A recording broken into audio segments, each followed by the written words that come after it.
Hello students, welcome again to my channel. Last video में मैंने आपको कंप्लीट यूनिट 1 करवा दी थी। 12th क्लास की रिप्रोडक्शन के बारे में हम ऑलरेडी कर चुके हैं। हमने इसमें 3 चैप्टर कवर कर लिए थे। Sexual reproduction in flowering plant, human reproduction, reproductive health. तो अब हम उससे आगे का करने वाले हैं प्रिंसिपल ऑफ इनहेरिटेंस, जो कि वेरी वेरी इंपॉर्टेंट है। तो एक बार मैं आपको इसमें बता देती हूँ क्या क्या हमें पढ़नी है चीज़ें। प्रिंसिपल ऑफ इनहेरिटेंस वाला चैप्टर अब हम करने जा रहे हैं। तो बेसिकली इसमें सबसे पहले क्या ध्यान रखोगे, इनहेरिटेंस क्या होता है इसके बारे में पढ़ेंगे। देखो, the process by which the characters are passed from parents to progeny, इसको आप इनहेरिटेंस बोलते हो। जो भी हमारे कैरेक्टर हमारे पेरेंट्स के पास होते हैं वो आगे जनरेशन में जाना ही क्या होता है, प्रोजेनी के पास जाना, उसको इनहेरिटेंस बोला जाता है। And variations are very important, क्योंकि ये रॉ मटेरियल होती है इवोल्यूशन के लिए। तो the degree by which progeny differs from their parents, इसको हम वेरिएशंस बोल देते हैं। ग्रिगर जॉर्ज मेंडल जो थे, ये बहुत इंपॉर्टेंट माने जाते हैं प्रिंसिपल ऑफ इनहेरिटेंस चैप्टर के लिए, क्योंकि इन्होंने एक एक्सपेरिमेंट कंडक्ट कराया था, hybridisation experiment on garden peas for 7 years. ये ईयर पूछा जाता है 1856 से 1863 तक इन्होंने ये काम किया था गार्डन पी के ऊपर। और इन्होंने इन्वेस्टिगेट किया 7 pair of opposing traits in garden pea. तो पाइजम सटाइवम जो गार्डन पी इन्होंने लिया था उसमें 7 अपोजिट कैरेक्टर लिए थे। टोटल 14 कैरेक्टर थे, लेकिन टोटल आपके पास 7 पेयर ऑफ कैरेक्टर थे। ये बात ध्यान रखिएगा, ठीक है। तो यहाँ पे 7 पेयर अपोजिट कैरेक्टर के लिए थे, जैसे कि टॉल एंड ड्वार्फ हो गया, येलो एंड ग्रीन हो गया। तो उन्होंने क्रॉस पॉलिनेशन कंडक्ट करवाया था एक्सपेरिमेंट पे artificially using true breeding P lines. इन्होंने होमोजाइगस प्लांट लिए थे जो कि एक ही जैसे थे काफ़ी लंबे टाइम तक, जिनमें सेम ब्रीडिंग करवाई जा रही थी और जिनमें होमोजाइगोसिटी बन गई थी। उनकी प्योर लाइन को उठाया और उसमें क्रॉस फर्टिलाइजेशन करा दिया था। अब जो कैरेक्टर इन्होंने लिए थे वो पूछे जाते हैं, जैसे कि इन्होंने सीड की शेप ली थी पहली, तो जो कि राउंड वाले जो होते हैं सीड शेप मटर के, वो डोमिनेंट होते हैं और रिसेसिव वाले रिंकल्ड होते हैं। सीड का कलर जो डोमिनेंट है वो येलो है, रिसेसिव वाला ग्रीन है। ये पूछते हैं डोमिनेंट कौन सा होता है, ग्रीन, रिसेसिव कौन सा होता है, तो ये याद रखना है, ठीक है। फ्लावर का कलर जो है डोमिनेंट वायलेट होता है, रिसेसिव वाला वाइट होता है। पोड की शेप फुल होती है डोमिनेंट, एंड कंस्ट्रक्टेड होता है आपका रिसेसिव, यानी जब आपका जो पोड आप लेकर के आते हो अगर वो फूला फूला है तो वो डोमिनेट है, बट अगर वो कंस्ट्रक्टेड है तो वो आपका रिसेसिव रहता है। पोड का कलर जो होता है वो डोमिनेंट वाला ग्रीन होता है और रिसेसिव वाला येलो होता है। बट एक बात याद रखना, आपको लगता है कि हरा मटर जो होता है वो डोमिनेंट होगा, नहीं। येलो वाला मटर जो होता है ना, मटर का दाना जो येलो वाला होता है वो डोमिनेट होता है और ग्रीन वाला आपका रिसेसिव होता है। तो जो घर में आपके आता है वो ग्रीन वाला आता है, तो वो रिसेसिव कैरेक्टर है। पोड का कलर जो है वो ग्रीन वाला डोमिनेट होता है और येलो वाला क्या होता है, रिसेसिव होता है। फ्लावर की पोजीशन एक्सियल वाली डोमिनेट होती है और टर्मिनल वाली क्या होती है, रिसेसिव होती है। स्टेम की हाइट, अगर स्टेम जो है वो टॉल है तो वो आपका डोमिनेट होगा, और अगर रिसेसिव है तो इसका मतलब वो ड्वार्फ होगा, ठीक है। तो ये 7 कैरेक्टर थे जो अपोजिट थे और इनको बहुत केयरफुली याद करना है, ये पूछते हैं। उसके बाद हमारे पास आता है नेक्स्ट, जो कि बेसिकली क्या है, इनहेरिटेंस ऑफ वन जीन। एक जीन कैसे इनहेरिट होता है नेक्स्ट जनरेशन में। तो जैसे टी ये क्या है, होमोजाइगस है पर ये डोमिनेंट है, टॉल प्लांट है, ठीक है। टी स्मॉल टी क्या है, ये रिसेसिव कैरेक्टर है, प्योर ड्वार्फ है। तो इन दोनों में जब क्रॉस करवाया तो पहली बात तो ये एक अलील, तो ये 2 अलील का एक पेयर है, इसको जीनोटाइप बोलते हो। ये एक अलील, इस अलीलिक पेयर को आप एक जीनोटाइप बोलते हो। ये जीनोटाइप रिसेसिव है, ये जीनोटाइप डोमिनेंट होता है। ये हाइट को लंबा करेगा, टॉल प्लांट होगा, ये ड्वार्फ प्लांट होगा। तो जब हम इसकी क्रॉस पॉलिनेशन करवाई तो हमारे गैमेट्स बने, एक कैपिटल टी बना, एक स्मॉल टी बने, राइट। तो जब इनकी क्रॉस पॉसिबिलिटीज क्रॉस करवाया आपने, तो एक कैपिटल टी स्मॉल टी के साथ बना, एक कैपिटल टी स्मॉल टी के साथ, फिर capital T small T, capital T small T. तो हमारे पास 4 आगे फिनोटाइप आए। जो दिखाई देता है वो फिनोटाइप, जो दिखाई नहीं देता है बट जो डिसाइड करता है फिनोटाइप को, उसको आप जीनोटाइप बोलते हो। तो दीज आर द जीनोटाइप, और ये चारों के चारों में डोमिनेंट कैरेक्टर आ गया है, कैपिटल टी आ गया है, इसीलिए सारे के सारे कैसे होंगे, टोल होंगे। इसका मतलब ये क्या है, इसका फिनोटाइप है, ठीक है। और ये सारे के सारे हाइब्रिड बने हैं। अब यहाँ पे सेल्फ पॉलिनेशन से F1 में क्या हुआ, ये क्रॉस एक चेकर बोर्ड बना रखा है जिसको हम पनेट स्क्वायर बोल देते हैं। इस चेकर बोर्ड में आप देखोगे तो टी आपने ये जो F2 निकालनी है। अब F2 निकालने के लिए आप एक टी उठाओगे और एक दूसरा टी उठाओगे, तो इनको क्या करोगे, चेकर बोर्ड में रखोगे और आप देखोगे T tall, T tall, T और टी टॉल, टी और टी डॉर्फ, ठीक है। तो यानी 4 में से 3 जो है वो टॉल है फिनोटाइप में और एक क्या है, डॉर्फ है, यानी फिनोटिपिक रेशो क्या हो गया 3:1। बट वहीं पे जीनोटाइप देखोगे तो एक कैपिटल टी है, 2 कैपिटल टी स्मॉल टी है और एक स्मॉल टी है, तो जीनोटिपिक रेशो हो गया 1:2:1। तो यही चीज़ इन्होंने बताई है F2 जनरेशन में टॉल 3:1 का रेशो आता है phenotypic, same kind of results with other character. अगर आप अदर कैरेक्टर्स भी ले लेते हो तो वो भी यही चीज़ आपके दिखाते हैं। जीनोटिपिक रेशो हो गया 1:2:1। T capital T small T यानी हेट्रोजाइगस और स्मॉल टी यानी कि होमोजाइगस रिसेसिव, राइट। इन्होंने ये बहुत ही लकी थे मेंडल, इनके पास जो इन्होंने कैरेक्टर उठाए थे उनमें कोई ब्लेंडिंग नहीं हुई थी, no blending of characters observed, and इन्होंने कहा था कि something was passed unchanged from parents to offspring called them factor. इन्होंने जो जीन था उसको फैक्टर का नाम दिया था, आज के टाइम में इसको जीन बोला जाता है। कॉन्ट्रास्टिंग कैरेक्टर जो इन्होंने लिए थे उनको अलील बोला जाता है, जैसे एक कैपिटल टी है एक स्मॉल टी है, दीज आर द कॉन्ट्रास्टिंग अलील, है ना, एक दूसरे के अपोजिट है तो उनको कॉन्ट्रास्टिंग अलील बोला जाता है। होमोजाइगस क्या होते हैं, identical allelic pair, for example capital T और small T, these are the homozygous pair, इनको हम बोल देते हैं सेम वाले होमोजाइगस होते हैं। और डिफरेंट वाले जब एलिलिक पेयर लेते हो तो वो हेट्रोजाइगस होते हैं, जैसे capital T small T. Genotype क्या होता है, it is the genetic makeup, और फिनोटाइप क्या होता है, जो ऑब्जर्व होता है, that is the morphological observation. तो ये बात याद रखिएगा। डोमिनेंट कैरेक्टर वो होते हैं which express itself in the presence of another character. अगर आपके पास आपका छोटा भाई भी है और आप बड़े भाई हो तो आप दोनों में से कौन डोमिनेट करेगा, आप खुद डोमिनेट करोगे, बड़े भाई डोमिनेट करेगा। इसका मतलब यहाँ पे क्या है, डोमिनेंट कैरेक्टर वो होता है जो दूसरों की प्रेजेंस में भी खुद को सुपीरियर दिखा सकता है। For example tall is dominant and dwarf is recessive, जो कि अभी तक हम यहाँ पे पढ़ते आ रहे हैं, ठीक है। उसके बाद टेस्ट क्रॉस की अगर हम बात करते हैं, जो पूछा भी जाता है, तो टेस्ट क्रॉस में क्या होता है कि ए डोमिनेंट फिनोटाइप, ठीक है, whose genotype is to be determined, जिसका अभी जीनोटाइप आपको पता नहीं है, क्योंकि डोमिनेंट तो देखो 2 पॉसिबिलिटी है, तो कैपिटल टी हो सकता है या फिर कैपिटल टी स्मॉल टी भी हो सकता है, तो वो डोमिनेंट ही रहेगा। बट हम नहीं जानते उसका जीनोटाइप क्या है। वो जीनोटाइप डिटेक्ट करने के लिए ही आप टेस्ट क्रॉस कराते हो, किसके साथ, is crossed with the recessive parent के साथ आप उसको क्रॉस करवाते हो। जैसे यहाँ पे देखिए आपने F1 जनरेशन बना ली है ना, F1 जनरेशन में आपने रिसेसिव पेरेंट के साथ यानी डब्ल्यू के साथ आपने क्रॉस करवाया, स्मॉल डब्ल्यू। और अगर मान लीजिए आप दोनों पॉसिबिलिटी लेके चलोगे, कैपिटल डब्ल्यू, तो आपके पास पॉसिबिलिटी आई है 4 के 4 कैसे हैं, टॉल हैं। अगर मैं इसको डब्ल्यू को टॉल कैरेक्टर मान रही हूँ तो 4 के 4 क्या है, टॉल हैं। और अगर आपने क्रॉसिंग कराई है कैपिटल डब्ल्यू और स्मॉल डब्ल्यू की, तब भी आपके पास वायलेट और वाइट वाले कलर को लेकर के बताया गया एक्चुअली, तो वायलेट और डब्ल्यू वालों का रेशो क्या है, 1:1। तो टेस्ट क्रॉस में हमेशा रेशो क्या आने वाला है, 1:1 आने वाला है।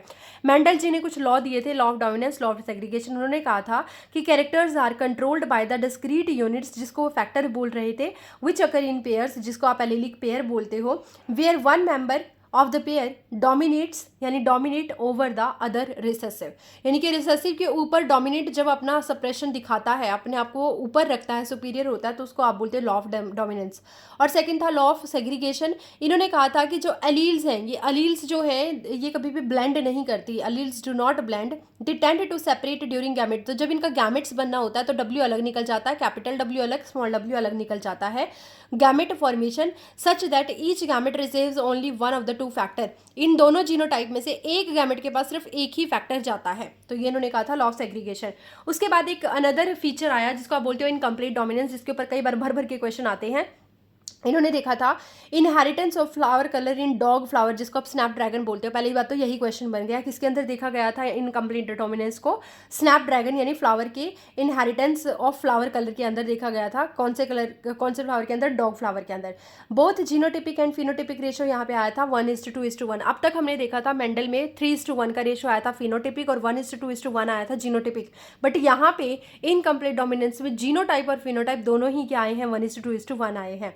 The heterozygous species tend to show mixed या different traits in between traits, यानी कि अगर हेट्रोजाइगस है, जैसे सपोज कैपिटल आर दोनों रेड दिखाएंगे, कैपिटल स्मॉल आर दोनों वाइट दिखाएंगे, लेकिन कैपिटल आर और स्मॉल आर अगर हम मेंडल के तरीके से लेते तो डोमिनेंट होने की वजह से रेड दिखाई देने चाहिए थे, बट ऐसा नहीं था। वहाँ पे उन्होंने दोनों का ब्लेंड कलर दिखाया और वो कैसे हो गए, पिंक हो गए। तो जैसे यहाँ पे कैपिटल आर और स्मॉल आर, लेकिन इनमें डोमिनेंट कैरेक्टर कैपिटल आर है, तो मेंडल के अकॉर्डिंग अकॉर्डिंग तो ये क्या होने चाहिए थे, रेड, बट ये एक्चुअल में क्या है, पिंक है।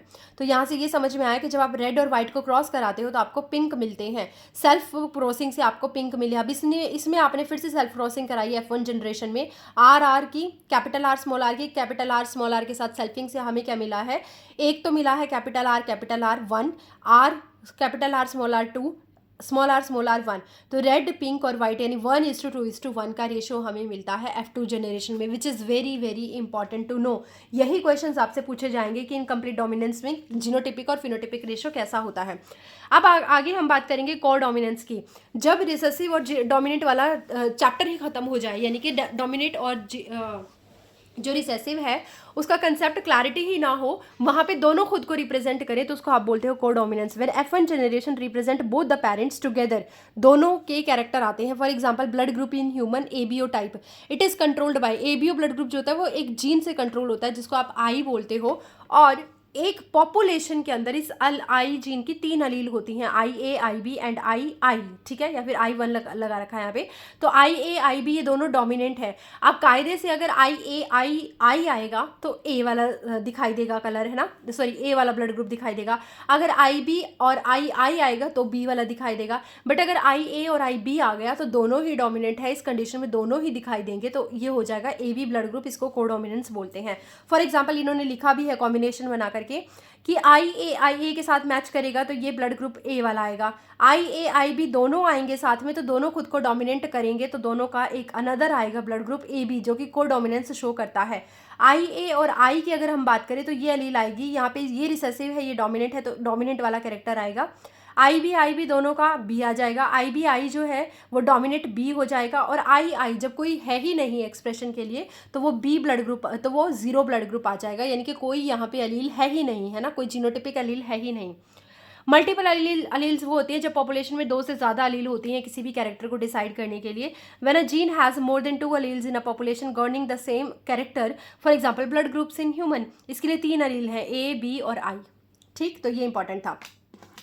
उसके बाद हम बात करेंगे नेक्स्ट की, जो कि आपका है डाया हाइब्रिड क्रॉस। अब तक हमने मेंडल का मोनो हाइब्रिड क्रॉस देखा था जिसमें वो सिर्फ एक कैरेक्टर के साथ काम कर रहा था, बट यहाँ पे वो 2 कैरेक्टर एक साथ लेकर के चलेंगे। जैसे कि पेरेंट्स आपने ले लिए राउंड और येलो और रिंकल्ड और ग्रीन, ठीक है, तो कैपिटल वाले राउंड और येलो को डिनोट कर रहे थे, रिंकल्ड और ग्रीन वाले आपके क्या डिनोट करते हैं, ये आपके डिनोट करते हैं रिसेसिव को। तो यहाँ पे आपको सबसे पहले तो गैमेट्स बनवा लेने हैं, R और Y इसका गैमेट बनेगा, इसका स्मॉल r स्मॉल y बनेगा। इन दोनों में आपको क्या कराना है, अब एक साथ लेकर के आओगे तो इनका क्रॉस कराओगे तो R Y ये आ जाएगा, ठीक है। अब इसके गैमेट्स बनाओ, पॉसिबिलिटी है, एक तो RY बन सकता है, एक RY बन सकता है, एक RY बन सकता है, एक RY बन सकता है। समझ में आ गया होगा कैसे। अब ये 4 इधर हॉरिजॉन्टली लिखो, 4 इधर लिखो, और इनका एक पनिट स्क्वायर से 16 का एक रेशो बना लो। अब आपके पास निकल के आएगा सेल्फिंग में 9:, फिनोटिपिक रेशो 9:3:3:1। ये आपको याद रखना है, डाया हाइब्रिड क्रॉस के लिए रेशो जो होता है दैट इज 9:3:3:1, जिसमें कि पेरेंट वाले एक होता है रिंकल्ड ग्रीन और 9 होते हैं राउंड येलो, बीच के जो होते हैं वो कॉम्बिनेशंस होते हैं जैसे कि राउंड ग्रीन और रिंकल्ड येलो, ठीक है। अब लॉ ऑफ इंडिपेंडेंट असॉर्टमेंट हमें क्या बताता है, डाया हाइब्रिड क्रॉस से हमारे पास समझ में आया कि जब एक कैरेक्टर और 2 कैरेक्टर एक साथ ले रहे हो आप, 2 कैरेक्टर को एक साथ ले रहे हो आप, तो एक कैरेक्टर दूसरे कैरेक्टर को इफेक्ट नहीं करता है, यानी कि दोनों अपने आप अपने तरीके से क्या होते हैं, आगे जाते हैं, दोनों अपना अपना एक्सप्रेशन देते हैं, विच इज इंडिपेंडेंटली असॉर्ट होते हैं। When 2 pairs of traits are combined in a hybrid, segregation of 1 pair of character is independent of the other pair of the character, यानी इसका इसके ऊपर इंपैक्ट नहीं है और इसका इसके ऊपर इंपैक्ट नहीं है, दोनों अपने अपने तरीके से अलग अलग आगे गए हैं, अलग अलग आगे एक्सप्रेस हुए हैं, ठीक है। तो ये चीज़ यहाँ पे मैं समझाना चाह रही थी, that is your dihybrid cross. उसके बाद हम बात करते हैं chromosomal theory of inheritance which is given by Mendel, which is given by Sutton and Boveri. Important है, इन्होंने इनका नाम पूछा जाता है सटन एंड बॉवरी का। तो देखो इन्होंने क्या कहा था, इन्होंने 1990 में de Vries, Correns and von Tschermak, ये तीनों पूछे जाते हैं। De Vries, Correns and Tschermak ने इंडिपेंडेंटली मेंडल के काम को क्या किया था, रीडिस्कवर किया। उन्होंने कहा कि मेंडल जो कर रहा है उसको एक बार हम रीडिस्कवर करके देखते हैं, और इन्होंने डिस्कवरी की इसकी स्ट्रक्चर्स इन न्यूक्लियस के अंदर एक स्ट्रक्चर देखी that appears to be double and divided before each cell division called chromosome. इन्होंने एक्चुअल में क्रोमोसोम के बारे में पता लगाया कि सेल के अंदर एक न्यूक्लियस है और न्यूक्लियस के अंदर कुछ स्ट्रक्चर है, कोइल्ड है, जो कि हर बार डिवीजन जैसे ही सेल डिवाइड डिवाइड करती है उससे पहले वो डबल हो जाती है, डीएनए रेप्लिकेशन हो जाता है। तो 2 alleles of a gene pair are located on homologous site of chromosome, homologous chromosome. एक क्रोमोसोम मम्मी से आया, एक क्रोमोसोम पापा से आया, दोनों ने मिलकर होमोलोगस क्रोमोसोम बनाए। अगर आई कलर के लिए पापा के पास कैपिटल टी थी तो मम्मी के पास हो सकता है स्मॉल टी हो, लेकिन कैरेक्टर क्या आएगा, जो कैपिटल या जो डोमिनेंट होगा वो वाला कैरेक्टर बच्चे के अंदर आएगा। तो ऐसे क्रोमोसोम जो मम्मी पापा से एक साथ आ रहे हैं, जैसे क्रोमोसोम नंबर 1 मम्मी से आया, क्रोमोसोम नंबर 1 पापा से आया, तो वो क्या बन गया, क्रोमोसोम नंबर 1 का एक पेयर बन गया और इसको हम बोलते हैं होमोलोगस क्रोमोसोम। इसके पास अलील हो सकती हैं जो सेम भी हो सकती हैं, जो डिफरेंट भी हो सकती हैं। ठीक है, तो ये चीज़ इन्होंने बताने की कोशिश की है। एनाफेज जो होता है मियोसिस 1 में, उसमें क्या करते हैं, जो 2 क्रोमोसोम, देखो मियोसिस 1 जो है उसमें काफ़ी सारी फेज होती है, प्रोफेज, मेटाफेज, एनाफेज, टीलोफेज। तो जो एनाफेज 1 होती है उसमें क्या होगा, क्रोमोसोम जो है वो खुद को अलाइन कर लेते हैं मेटाफेज प्लेट पे इमीडिएटली, इंडिपेंडेंटली, और वो एक दूसरे से दूर होना शुरू कर देते हैं of each other. Thomas Hunt Morgan जो थे, इनका काम पूछा जाता है। पहली बात, किसके ऊपर काम किया था इन्होंने, थॉमस हंट मॉर्गन ने काम किया था फ्रूट फ्लाई के ऊपर, ड्रोसोफिला मेलानोगास्टर के ऊपर। एक्सपेरिमेंटली वेरिफिकेशन इन्होंने दी थी। और क्यों फ्रूट फ्लाई को इन्होंने चूज किया था एक्चुअली, पहली बात, इसका लाइफ साइकिल जो है बहुत छोटा होता है, 2 हफ्ते का होता है। दूसरी चीज़, ये बहुत ही इजीली ग्रो करवाई जा सकती है सिंथेटिक मीडिया पे। आप लैब में के अंदर मीडिया बनाओ और उस पर आप इसको ग्रो करवा सकते हो। Male and female easily distinguishable होते हैं, मेल और फीमेल को आप इजीली अलग अलग पहचान सकते हो। क्रॉसिंग ओवर जब दोनों में कराई तो occurs in non sister chromatids of homologous chromosome. अभी मैंने कहा कि एक मम्मी से आया क्रोमोसोम, एक पापा से आया, तो वो होमोलोगस पेयर बनाते हैं। एक क्रोमोसोम की 2 क्रोमैटिड हो सकती हैं, तो टोटल हमारे पास 4 क्रोमैटिड हो गई। जो 2 क्रोमैटिड एक ही सेंट्रोमियर से जुड़ी रहती हैं उनको बोलते हो सिस्टर क्रोमैटिड, और जो क्रोमैटिड अलग अलग सेंट्रोमियर से जुड़ी रहती हैं, अलग अलग क्रोमोसोम पे होती है, उनको नॉन सिस्टर क्रोमैटिड बोलते हो। क्रॉसिंग ओवर जो होती है वो हमेशा नॉन सिस्टर क्रोमैटिड के बीच में होती है, यानी मम्मी और पापा का जो क्रोमोसोम आया है उनके बीच की जो क्रोमैटिड्स हैं उनके बीच में आपकी क्रॉसिंग ओवर हो सकती है। मम्मी से आने वाले क्रोमोसोम की आपस की क्रोमैटिड में क्रॉसिंग ओवर नहीं होगी, पापा से आने वाले क्रोमोसोम की जो क्रोमैटिड्स हैं उनके बीच में क्रॉसिंग ओवर नहीं होगी, लेकिन एक क्रोमैटिड मम्मी की और एक क्रोमैटिड पापा की, इन दोनों के बीच में क्रॉसिंग ओवर हो सकती है। ठीक है, तो इसलिए इन्होंने बोला है कि crossing over occurs in non sister chromatids of homologous chromosome. कौन सी स्टेज पे, at pachytene stage of prophase 1। Clear.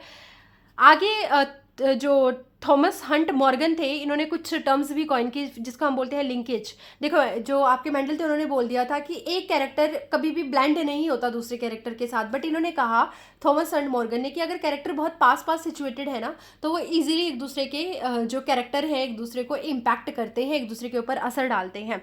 When the 2 genes are located on the same chromosome they tend to show higher parental gene combination. Such physical association is termed as linkage. यानी जब 2 chromosome बहुत पास होंगे तो आपको parental combinations आने के chances होंगे, नए कॉम्बिनेशंस आपके पास नहीं बन पाएंगे, क्योंकि वो सारे जीन एज अ यूनिट जो है आगे पास ऑन होने हैं।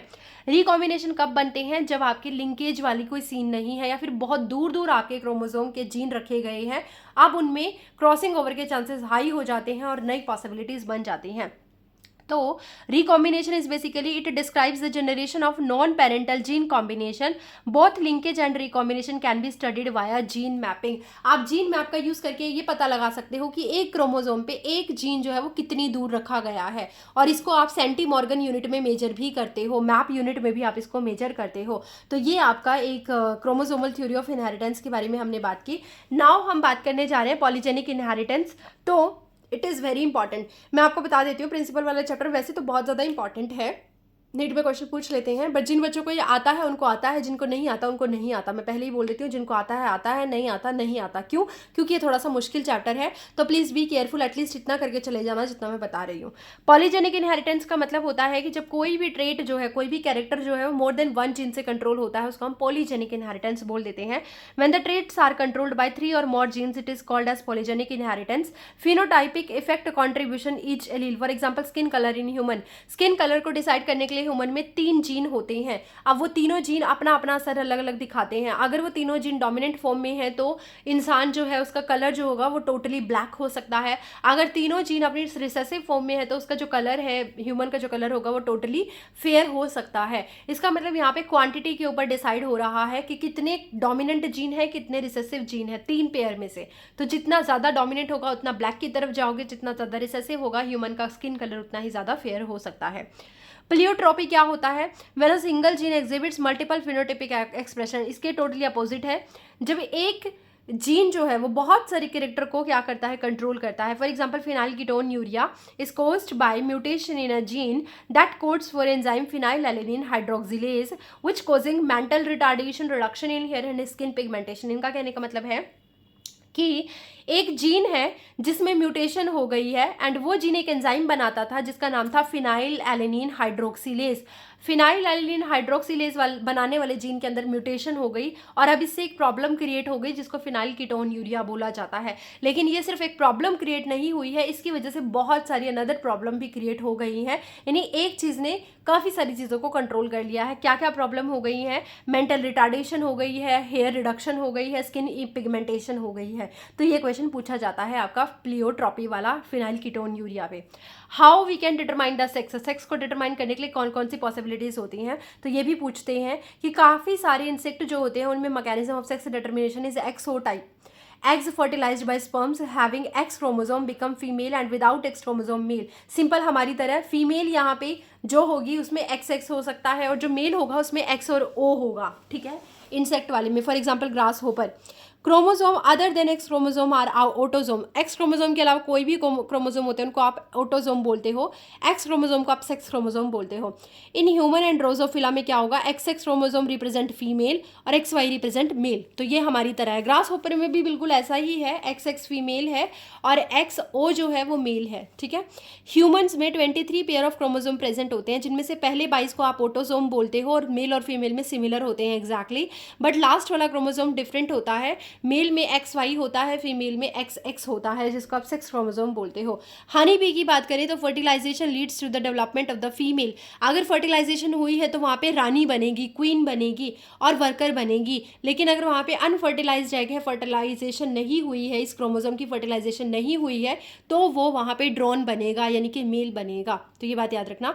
क्वीन जो होती है वो क्वीन क्यों बनती है और वर्कर वर्कर क्यों रह जाती है? क्योंकि एक रॉयल जेली इनको दी जाती है इनिशियल डेज में. जो रॉयल जेली पे ज़्यादा फीड कर जाती है वो क्वीन बन जाती है, जो ज़्यादा फीड नहीं कर पाती वो आपकी वर्कर भी रह जाती है. सो फीमेल्स आर एक्चुअली डिप्लॉयड होती हैं 32 स्टेज में, जबकि इनके मेल्स जो होते हैं वो हैप्लॉयड होते हैं. 16 इन नंबर होता है इनका क्रोमोजोम नंबर. ठीक. उसके बाद हम बात करेंगे पेडिग्री एनालिसिस की. पहली बात आप सिंबल याद रख लीजिएगा और इस पर क्वेश्चन बहुत भर भर के आते हैं. पेडिग्री को लास्ट में आप अटेम्प्ट करोगे. इसका क्वेश्चन बने तो लगा देना, ना बने तो प्लीज़ छोड़ देना, गलत मत लगा करके आना, फिर दिक्कत हो जाएगी, तो नेगेटिव मार्किंग हो जाएगी. तो पेडिग्री एनालिसिस की अगर मैं बात करूँ तो analysis of traits in several generation. अगर आपको पूरा हिस्ट्री चार्ट देखना है कि हमारे पेरेंट्स में अगर कोई बीमारी थी तो वो हम तक आएगी या नहीं आएगी, हमारे दादाजी में कोई प्रॉब्लम थी तो वो हम तक आएगी या नहीं आएगी, तो जेनेटिक डिसऑर्डर को कोड करने के लिए आप पेडिग्री एनालिसिस करते हो. यहाँ पे आपके कुछ सिंबल होते हैं. The analysis of the traits in a several generation of a family is known as a pedigree analysis and it is represented as a family tree over generation, a strong tool to trace inherited disease traits जिसको हम बोलते हैं. यहाँ पे symbol है, ये square represent करता है मेल को, सर्कल रिप्रेजेंट करती है फीमेल को एंड दिस इज द अनसेक्स जो है सेक्स अनस्पेसिफाइड होता है. इसमें आपके पास अगर कोई कलर्ड है तो वो बेसिकली आपका डिजीज़ को दिखाएगा और अगर कोई कलर नहीं है, कोई खाली दिखाया गया है तो वो आपका नॉर्मल होगा. तो यहाँ पे ये क्या है, इसमें मेल और फीमेल में मीटिंग करा दी गई है, एक लाइन के थ्रू दिखाया गया है और अगर 2 लाइन दिखाई गई हो तो उसमें रिलेटिव्स में ही क्या हो जाएगी मीटिंग हो जाएगी. और इस तरीके से आपके पेरेंट्स दिखाए गए हैं, ये इनके चिल्ड्रन दिखाए गए हैं, ये इसकी F1 जनरेशन दिखाई गई है. तो ये तरीके होते हैं पेडिग्री एनालिसिस करने के. आप कुछ क्रोमोसोमल डिसऑर्डर हैं जैसे कि एन्यूप्लॉइडी, पॉलीप्लॉइडी, ये होते हैं, है ना. तो एन्यूप्लॉइडी क्या होती है? जब failure of segregation of chromatids during the cell division results in a gain और लॉस ऑफ अ क्रोमोसोम. तो जब अगर आपके पास क्रोमैटिड फेल हो जाती है, सेपरेट होना, नॉन डिसजंक्शन हो जाता है, तो उस कंडीशन में क्या होती है, आपकी क्रोमोसोम या तो एक्स्ट्रा आ जाता है या कम आ जाता है. इसको हम एन्यूप्लॉइडी बोलते हैं, जैसे डाउन सिंड्रोम हो गया, टर्नर सिंड्रोम हो गया. और पॉलीप्लॉइडी होती है failure of cytokinesis after telophase stage result in increase in whole set of chromosome. जैसे अगर 1 या 2 क्रोमोसोम आए, है ना, 1 या 2 क्रोमोसोम बढ़ जाए या घट जाए तो वो तो होती है एन्यूप्लॉइडी. बट पूरा का पूरा सेट आ जाए, जैसे 23 थे और 23 और आ गए, तो वो क्या हो गया आपका पॉलीप्लॉइडी. समझ में आई बात. तो एक पूरा सेट का आना पॉलीप्लॉइडी, लेकिन 1 या 2 क्रोमोसोम का आना और जाना ये क्या है, एन्यूप्लॉइडी. डाउन सिंड्रोम की अगर हम बात करें तो डाउन सिंड्रोम में क्या क्या कंडीशंस होती हैं, ये देखो इसका फेस वगैरह ये सब ये आपको देखने हैं। तो डाउन सिंड्रोम में आ जाती है additional copy of chromosome number 21 is a autosome. तो ऑटोसोम में एक एडिशनल कॉपी आ जाती है क्रोमोसोम की डाउन सिंड्रोम में, इसको हम बोलते हैं ट्राइसोमी। और इसमें क्या क्या कैरेक्टर आते हैं, शॉर्ट जो है स्ट्रेचर्ड हो जाती है, बॉडी बहुत छोटी हो जाती है, राउंड सा हेड हो जाता है, फरोड टंग हो जाती है, टंग जो होती है उसमें फरो बन जाती है, and partially open mouth, her time आधा मुंह खुला रहता है ऐसे और लोगों का। फिजिकली और साइकोमोटर एंड मेंटल डेवलपमेंट इनमें रिटार्ड हो जाता है। बहुत ही रिटार्ड से ऑर्गेनिज्म होते हैं, बहुत से रिटार्ड से ह्यूमन होते हैं। क्लिनफिल्टर सिंड्रोम की बात करें तो इसमें एडिशनल कॉपी आ जाती है एक्स क्रोमोसोम की। देखो ये एक्स क्रोमोसोम यानी सेक्स क्रोमोसोम की एडिशनल कॉपी आ गई है, तो इनका कैरियोटाइप हो जाएगा 47XXY। ठीक, यहाँ पे आपके पास एडिशनल कॉपी 21 क्रोमोसोम की आई थी विच इज़ अ ऑटोसोम। यहाँ पे ओवरऑल मस्कुलाइन डेवलपमेंट हो जाती है, पूरा का पूरा मेल है लेकिन उसमें फेमिनिन डेवलपमेंट हो गया है, यानी कि फीमेल की तरह वो दिखाई देने लग जाता है, क्योंकि यहाँ पे 2 एक्स क्रोमोसोम एक्स्ट्रा आ जाते हैं मेल के अंदर। तो इसको हम गायनेकोमेस्टिक कंडीशन भी बोल देते हैं, मेमरी ग्लैंड उनकी डेवलप होने लग जाती है like a female. Turner syndrome की बात करें तो इसमें एब्सेंस होती है 1 एक्स क्रोमोसोम की, यानी 45 विद एक्सो हो जाता है ये। और इसमें फीमेल जो होगी वो स्टेराइल होगी, रोडियोमेंट्री ओवरीज होंगी उनकी, और lake of secondary sexual character, उसमें सेकेंडरी सेक्सुअल कैरेक्टर जो है वो नहीं होंगे, ये बात आपको याद रखनी है, सेकेंडरी सेक्सुअल कैरेक्टर उसके अंदर नहीं होंगे।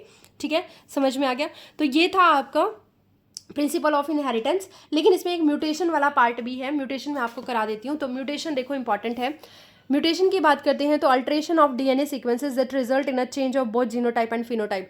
अगर किसी वजह से डीएनए में प्रॉब्लम आ गई है तो डीएनए का जीनोटाइप भी चेंज हो जाएगा और उसकी वजह से फिनोटाइप भी चेंज हो जाएगा। सपोज ये पूरी एक बैकबोन बनी हुई है डीएनए की और ये बीच में नाइट्रोजनस बेस रखे गए हैं।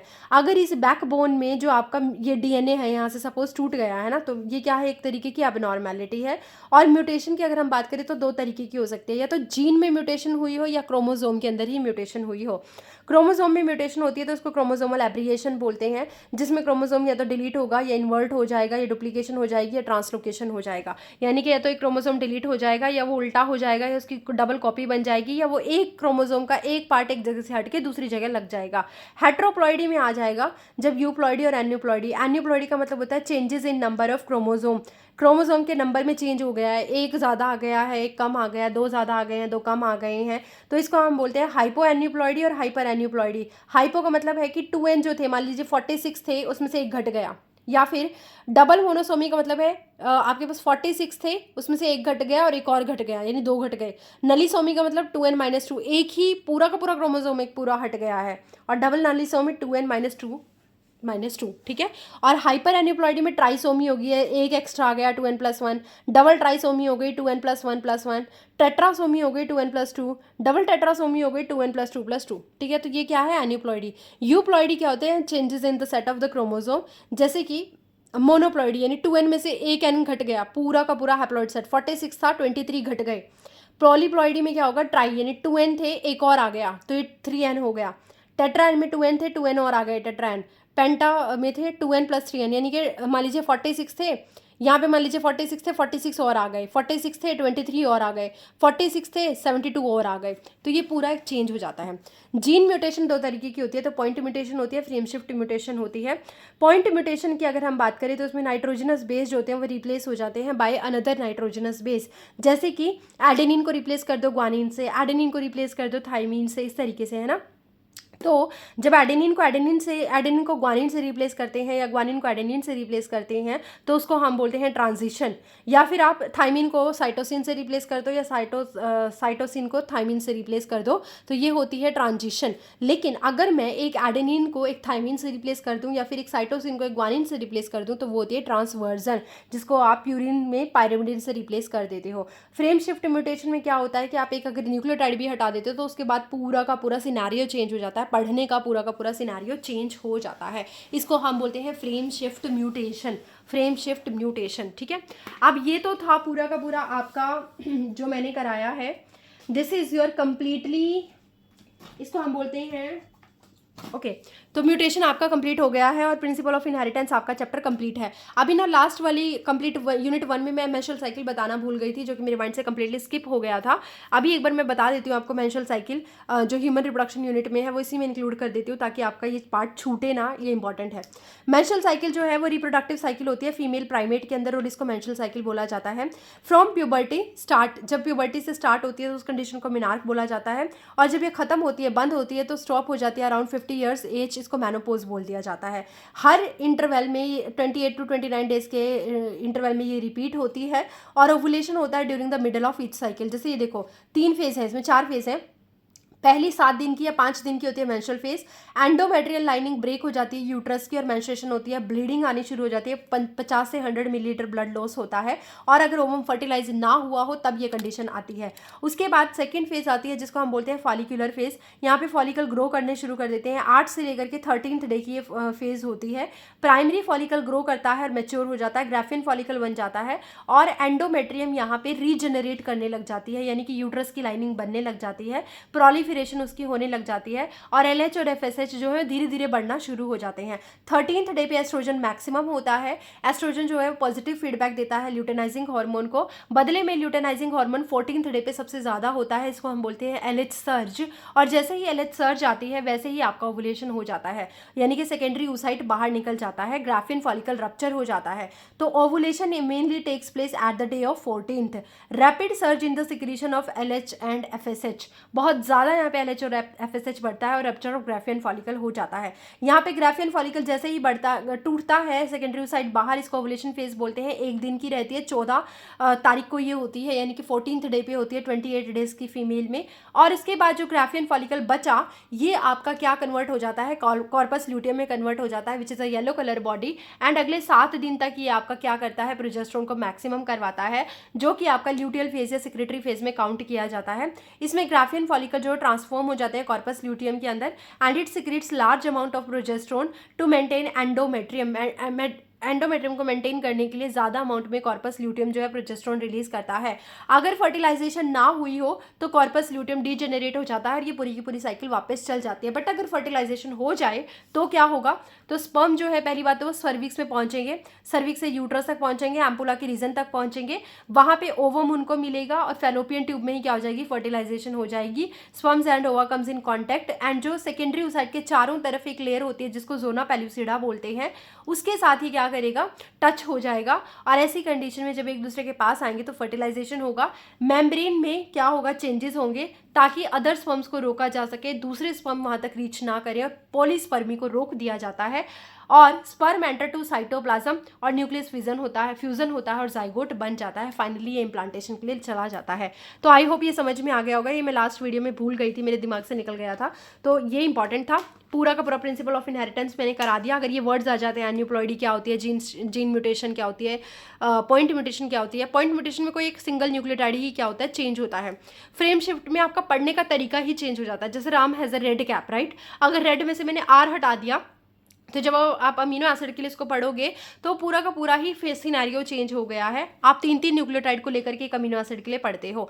तो आई होप ये समझ में आया होगा। चलिए अब हम इसके बाद करने जा रहे हैं molecular basis of inheritance. Again very very important chapter है। तो ये पूरा का पूरा DNA के ऊपर रहने वाला है, मॉलिक्यूलर बेसिस ऑफ इनहेरिटेंस। इसमें हम क्या करेंगे, DNA deoxyribonucleic acid genetic material होता है बहुत सारे ऑर्गेनिज्म का। RNA भी एक जेनेटिक मटेरियल है, ribonucleic acid genetic material, messenger viruses messenger की तरह काम करता है। वायरसेस के अंदर RNA as a genetic material मिलता है। DNA जो है इसको डिस्कवर किया था, आइडेंटिफाई किया था सबसे पहले फ्रेडरिक मिशर ने 1869 में, इंपॉर्टेंट है। और इन्होंने इसका नाम रखा था न्यूक्लिन इन्होंने इसका नाम रखा था। DNA जो होता है ये एक्चुअल में क्या है, सबसे पहले आप बात करोगे सबसे पहले हमारे पास क्या होती है, देखो यहाँ पे आ जाइए। सबसे पहले एक 5 कार्बन की पेंटोज शुगर होती है, और जब ये 5 कार्बन की पेंटोज शुगर एक नाइट्रोजनस बेस के साथ मिलती है तो ये बनाती है एक न्यूक्लियोसाइड, और जब इस न्यूक्लियोसाइड में एक फॉस्फेट जुड़ जाता है तो ये बनाता है एक न्यूक्लियोटाइड, और जब बहुत सारे न्यूक्लियोटाइड जुड़ जाते हैं तो ये बनाते हैं DNA। मैं रिपीट कर देती हूँ, एक 5 कार्बन की शुगर है जो कि आपकी राइबोज या डीऑक्सीराइबोज होगी, लेकिन अगर DNA बना रहे हो तो डीऑक्सीराइबोज होगी, और इसके साथ नाइट्रोजनस बेस जुड़ेगा। ये दोनों जुड़ते हैं एक लिंकेज लिंकेज से जिसको बोलते हो एन ग्लाइकोसाइडिक लिंकेज, ये दोनों जब जुड़े तो इससे बना न्यूक्लियोसाइड। न्यूक्लियोसाइड एक फॉस्फेट ग्रुप के साथ जुड़ता है with the help of a bond जिसको आप बोलते हो फोस्फोएस्टर बॉन्ड। इस फोस्फोएस्टर बॉन्ड ने जोड़ के क्या बना दिया, न्यूक्लियोटाइड। न्यूक्लियोटाइड में 3 चीज़ें हैं, एक शुगर है, एक नाइट्रोजनस बेस है और एक आपका फॉस्फेट ग्रुप है। न्यूक्लियोटाइड के जुड़ने से आपका डीएनए बन जाएगा। नाइट्रोजनस बेस 2 तरीके के होते हैं, एक होता है प्यूरिन, एक होता है पायरिमिडिन। प्यूरिन होते हैं एडेनिन और ग्वानिन, पायरिमिडिन्स होते हैं cytosine and thymine and uracil.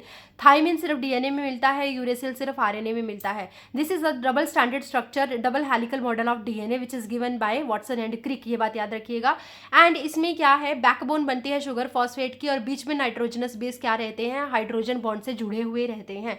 A polynucleotide backbone है शुगर फॉस्फेट की, शुगर और फॉस्फेट की। एंड फ्री एंड्स पे आपको 5 प्राइम एंड फ्री मिल जाता है फॉस्फेट, फ्री फॉस्फेट मोइटी, और 3 प्राइम एंड पे आपको फ्री OH ग्रुप मिल जाता है।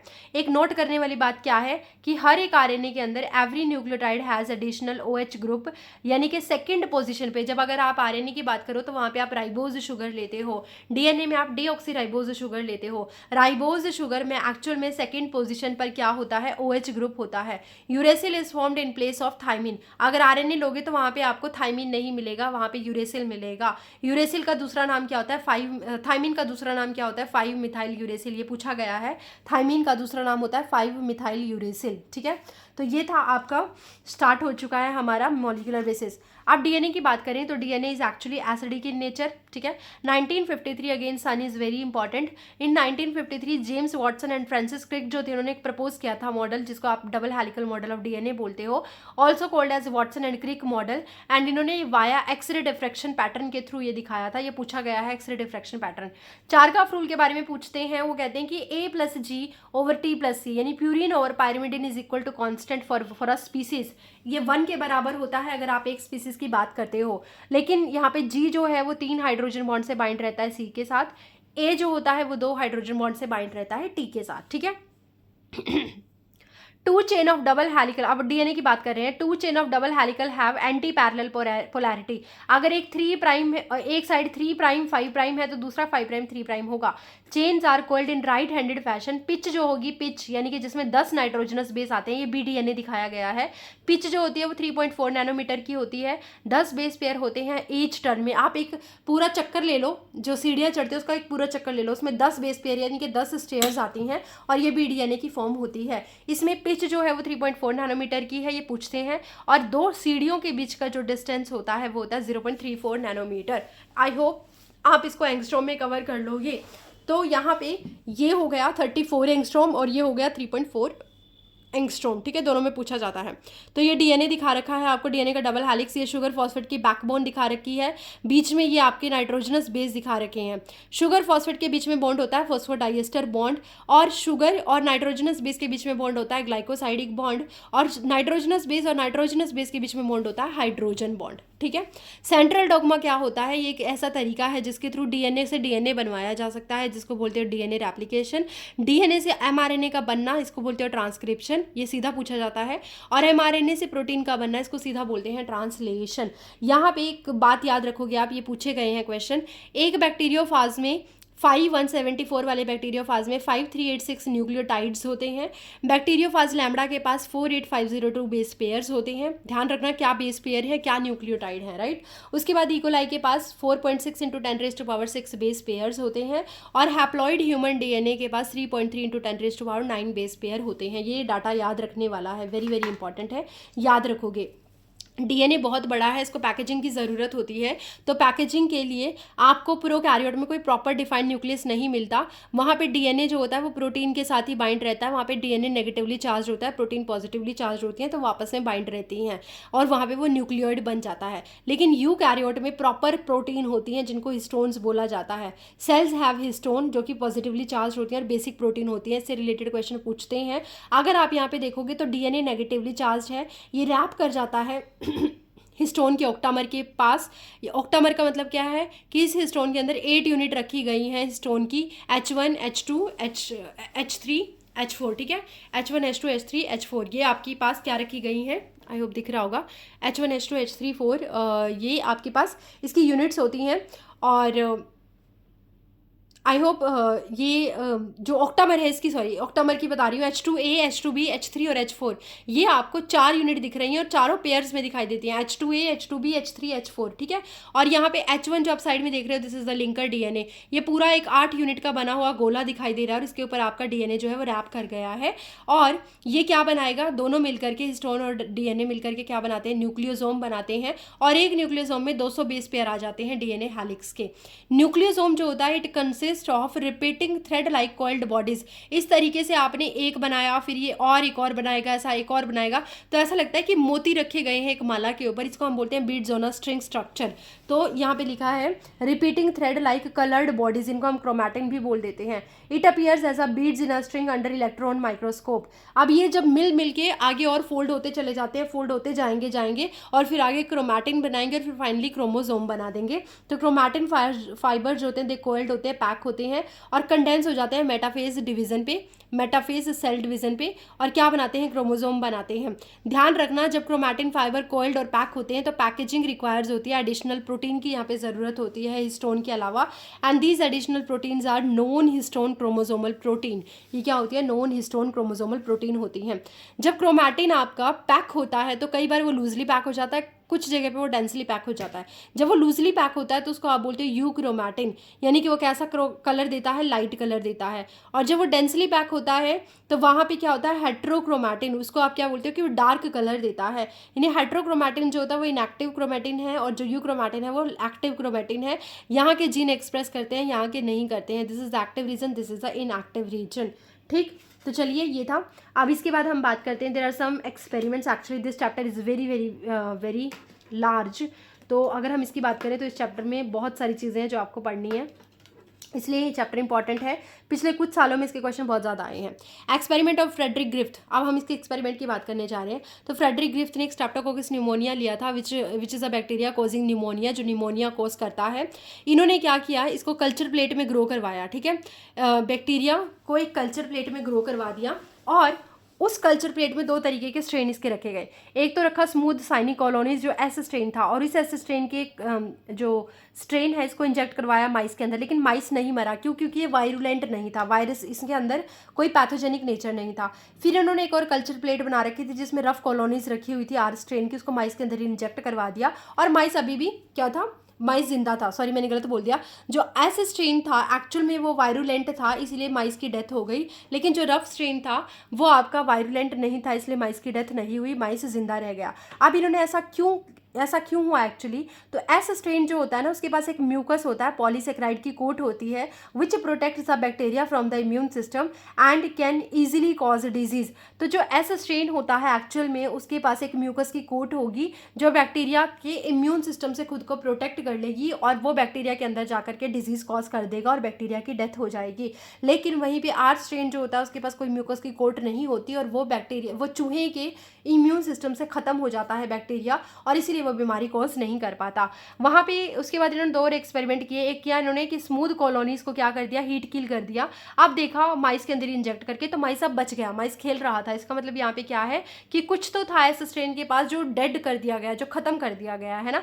अब इन्होंने फिर क्या किया, वही हीट किल ऐसा स्ट्रेन लिया लेकिन साथ में जिंदा आर स्ट्रेन भी ले लिया। अब आर स्ट्रेन के पास कुछ तो ऐसा था जो ट्रांसफॉर्म, जो कहाँ चला गया, ट्रांसफर हो गया एस स्ट्रेन के पास और उसने एस स्ट्रेन को कंप्लीटली क्या कर दिया, चेंज कर दिया। अब उसको माइस के अंदर डाला गया तो माइस मर गया। कैजुअली माइस को नहीं मरना चाहिए था क्योंकि आपने आर स्ट्रेन डाला है और हीट करके आपने एस स्ट्रेन को डाला है, बट कुछ तो ऐसा हुआ, कुछ तो ट्रांसफर हुआ यहाँ से यहाँ कि वो वायरुलेंट बन गया और माइस जो है वो मर गया। अब ये ऐसा कैसे पॉसिबल था, है ना।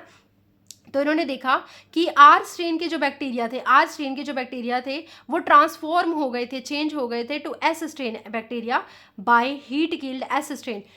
एस स्ट्रेन हीट किल था लेकिन फिर भी उसने कुछ तो चेंज कर दिया था, जो आर स्ट्रेन जो था वो कम्प्लीटली एस स्ट्रेन में चेंज हो गया, ठीक है। Via genetic material transfer enables R strain to synthesise the smooth polysaccharide coat and become virulent. यही तो मैं बताना चाह रही हूँ कि वो वायरुलेंट बन गया था और उसकी डेथ हो गई। This is also called transforming principle. There is something जो ट्रांसफर हुआ है आपके पास आर स्ट्रेन से आपके एस स्ट्रेन जो देर इज समथिंग जो आपका ट्रांसफ़र हुआ है एस स्ट्रेन से, जो मर गया है स्ट्रेन, उससे आपके आर स्ट्रेन के अंदर आ गया, और आर स्ट्रेन जो नॉन वायरुलेंट हुआ करता था अब वो वायरुलेंट हो गया है। एंड ये एक्सपेरिमेंट जो था फ्रेडरिक ग्रिफ्थ ने किया था 1928 में, वेरी वेरी इंपॉर्टेंट था, और इसके अकॉर्डिंग उन्होंने ट्रांसफॉर्मिंग प्रिंसिपल के बारे में हमें बताया था। अब फाइनली बायोकेमिकल, अब आपने बता तो दिया लेकिन अब इसको प्रूफ भी करो, तो इसके लिए एक अनदर एक्सपेरिमेंट किया गया जिसको आप बोलते हैं biochemical characterisation. And the experiment was given done by Oswald Avery and Colin MacLeod and McCarty in 1933 to 1944। वो 1928 में किया गया था, ये 1933 से 44 के बीच में किया गया। और इन्होंने क्या किया था, they purify the biochemicals proteins DNA and RNA. इन्होंने बायोकेमिकल तीनों निकाल लिए, आर स्ट्रेन के तीनों निकाल लिए, प्रोटीन एस स्ट्रेन के तीनों निकाल लिए, प्रोटीन डीएनए और आरएनए तीनों को अलग अलग टेस्ट ट्यूब में रखा। और उसके बाद इन्होंने देखा कि जो डिस्कवर है, जो डीएनए है, डिस्कवर्ड ओनली डीएनए, सिर्फ डीएनए ही है जो क्या करता है, caused the transformation from R to S strain, जो आर स्ट्रेन को एस स्ट्रेन में चेंज करने का काम करता है। As proteases and RNases did not affect transformation. इन्होंने प्रोटीन को खत्म करने के लिए प्रोटीएस दिया था, आरएनए को खत्म करने के लिए आरएनएस दिया था, लेकिन उनके खत्म होने से भी कोई फर्क नहीं पड़ा था, आर स्ट्रेन ही रहा था। बट जैसे ही इन्होंने डीएनएज दिया, तो जैसे इन्होंने देखा कि डीएनएज ये नहीं दे रहे हैं और डीएनए ही है जो आगे ट्रांसफ़र हो रहा है, और आर जो स्मूथ है उसको वायरुलेंट में चेंज कर रहा है आर कॉलोनीज़ के अंदर, रफ कॉलोनीज़ के अंदर। तो कंक्लूजन क्या निकला कि DNA is a hereditary material. But वही है ना कि आपको प्रूफ चाहिए होता है, तो देर इज अनदर एक्सपेरिमेंट जो कि आपको बताता है, अनइक्विवोकल प्रूफ देता है।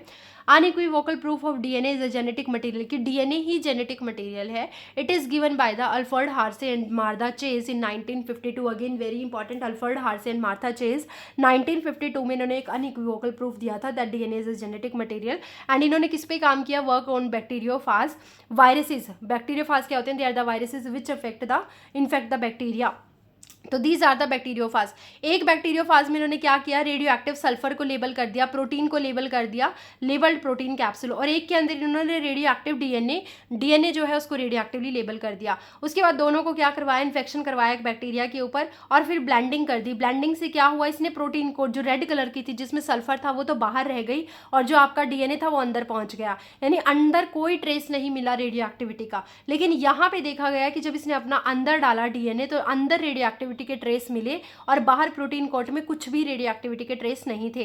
तो आगे जब देखा, जब सेंट्रीफ्यूगेशन करवाया तो पता चला कि no radioactive sulphur detected in cell. Cell के अंदर कोई रेडियो एक्टिव ट्रेस आया ही नहीं, क्योंकि वो प्रोटीन कोट में था और वो बाहर ही निकल गया, रेड कलर का दिखाई दे रहा है, ठीक है।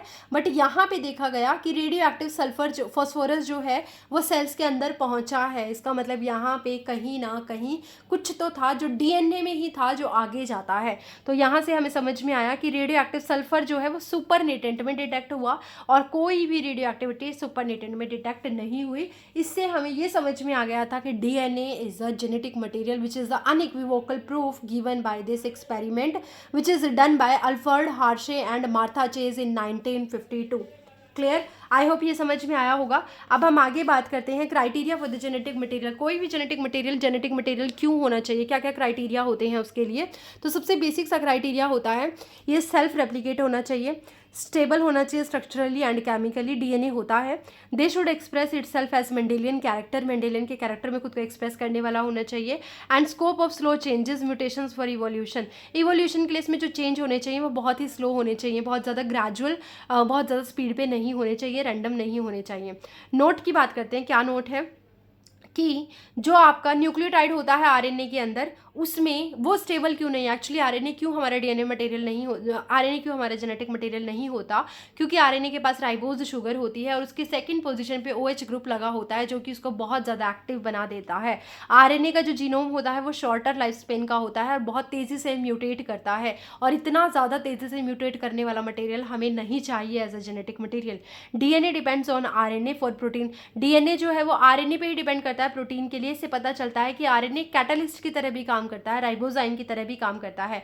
एंड ऐसा माना जाता है कि RNA was the first genetic material and DNA evolved from the RNA, इसीलिए वो और कॉम्प्लिकेशंस के साथ आया है और ज़्यादा इंप्रूवमेंट के साथ आया है, इसलिए DNA is a best genetic material. DNA shows the semi conservative replication. अब ये बताया गया कि डीएनए रेप्लिकेट करता है, लेकिन कैसे? तो उसके लिए एक मेथड आया, एक्सपेरिमेंट आया, जिसको आप बोलते हो semi conservative method, which is given by Matthew Meselson and Franklin Stahl experiment 1958। Again year आ गया है तो याद रखोगे, 1958 में Meselson, Matthew Meselson and Franklin Stahl ने एक्सपेरिमेंट दिया था। इन्होंने बताया था कि डीएनए जो होता है वो सेमी कंजर्वेटिव इन नेचर होता है। इन्होंने इकोलाई को एक मीडियम पे ग्रो करवाया और उसके अंदर एक मीडिया डाला, NH4Cl अमोनियम क्लोराइड का एक मीडिया डाला, जिसमें N जो था वो हैवी आइसोटोप था आपके नाइट्रोजन का, 14 का आइसोटोप था 15, ठीक है। उसके बाद इन्होंने हैवी आइसोटोप जब लिया तो उसको देखा कि ये डीएनए में इनकॉर्पोरेट होता जा रहा है। काफ़ी सारी जनरेशन तक इन्होंने कोराई को उसी में ग्रो करवाया। अब इसको हैवी चेन से इन्होंने क्या किया, डिस्टिंग्विश किया with the help of a centrifugation by caesium chloride gradient method. और इन्होंने देखा कि आपका जो डीएनए है एक्चुअल में उसमें एक कॉपी पेरेंट की होती है और एक कॉपी जो बनती है वो नई बनती है, तो यानी कि semi conservative method of replication इन्होंने यहाँ पे देखा था। उसके बाद सिमिलर एक्सपेरिमेंट जो था, ये क्वेश्चन पूछते हैं एक्चुअली, ये वाला पूरा का पूरा सेमी कंजर्वेटिव, तो एक जनरेशन वाला टाइम दिया गया एनसीईआरटी में, उसको एक बार जरूर देखोगे आप।